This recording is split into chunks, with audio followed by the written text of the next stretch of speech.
चिराग पासवान को लेकर जो खबरें चल रही है कि चिराग पासवान के सांसद वो भारतीय जनता पार्टी के संपर्क में चल रहे हैं, लेकिन ऐसा कुछ भी नहीं साथियों। चिराग पासवान की पार्टी को 2020 विधानसभा चुनाव के बाद तोड़ा गया था, लेकिन वो पशुपति पारस के वजह से पार्टी टूटी थी। लेकिन चिराग पासवान ने जेडीयू पर आरोप लगाए थे, लेकिन चिराग पासवान की पार्टी को अब तोड़ने वाला कोई नहीं है। चिराग पासवान के सभी सांसद चिराग पासवान के साथ हैं और लोक जनशक्ति पार्टी रामविलास के साथ हैं। लेकिन चिराग पासवान को लेकर जो खबरें चलाई जा रही है कि चिराग पासवान एनडीए गठबंधन के कई ऐसे बड़े बड़े फैसलों का चिराग पासवान विरोध किए हैं, उसको लेकर भारतीय जनता पार्टी एक बड़ी रणनीति तैयार कर रही है। पशुपति पारस को दिल्ली बुलाकर गृह मंत्री मुलाकात करते हैं अमित शाह। इसके बाद कई बड़े बड़े क्लास लगाए जा रहे हैं कि चिराग पासवान अगर एनडीए से अलग होते हैं तो पशुपति पारस के साथ जाकर भारतीय जनता पार्टी चुनाव लड़ेगी। लेकिन पशुपति पारस के साथ बिहार के दलित वोटर या फिर देश के दलित वोटर नहीं है, वो सभी वोटर चिराग पासवान के साथ लगे हुए हैं। अगर भारतीय जनता पार्टी पशुपति पारस को साथ लेती है, चिराग पासवान अगर अलग होते हैं तो भारतीय जनता पार्टी को बड़ा नुकसान होगा साथियों। कहीं ना कहीं चिराग पासवान की पार्टी बिहार में बेहद मजबूत है। चिराग पासवान एक चहेते नेता के तौर पर है बिहार में, बिहार वासियों में।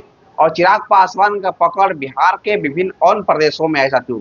झारखंड के हो, उत्तर प्रदेश के हो, नागालैंड के हो, देश भर के तमाम प्रदेशों में चिराग पासवान का संगठन है। चिराग पासवान का मजबूती से जो पकड़ है साथियों। लेकिन चिराग पासवान को अगर इस वक्त अगर भारतीय जनता पार्टी अगर अलग करती है, अगर अलग होते हैं चिराग पासवान भाजपा के गलत नीतियों से, तो कहीं ना कहीं चिराग पासवान भारतीय जनता पार्टी को एक बड़ा झटका देंगे साथियों।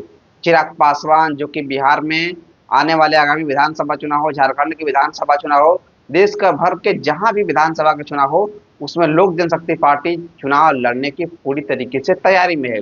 चिराग पासवान लोक जनशक्ति पार्टी रामविलास का विस्तार करने में लगे हुए हैं और इसको देखते हुए कहीं ना कहीं भारतीय जनता पार्टी पूरी तरीके से टेंशन में हो गई है। इसको देखते हुए चिराग पासवान को एक बार फिर से तोड़ने का प्रयास किया जा रहा है, लेकिन चिराग पासवान इस बार टूटने वाले नहीं हैं, क्योंकि चिराग पासवान एक बार पहले ही जो धोखा खा गए हैं, उस धोखे में पुनः चिराग पासवान फंसने वाले नहीं हैं। चिराग पासवान पूरी तरीके से 5 सांसदों के साथ अपनी मजबूती से हैं। अपने संगठन को लेकर चिराग पासवान हो या फिर पार्टी के तमाम पदाधिकारियों के साथ चिराग पासवान लगातार संपर्क में। चिराग पासवान से सभी लोग जुड़े हुए हैं। चिराग पासवान के लिए जो ये भ्रमित खबर चलाई जा रही है वो पूरी तरीके से गलत है। चिराग पासवान की पार्टी टूटने वाली अब नहीं है साथियों, क्योंकि चिराग पासवान एक बड़े लीडर के तौर पर है और बिहार वासियों में पूरी तरीके से चिराग पासवान के लिए एक अलग ही प्रेम है साथियों। तो देखते हैं कि आगामी विधानसभा क्या होता है, लेकिन चिराग पासवान के पार्टी के सांसद टूटने वाले नहीं हैं। अभी के लिए इतना ही। मैं अक्षय पासवान। जय हिंद, जय बिहार।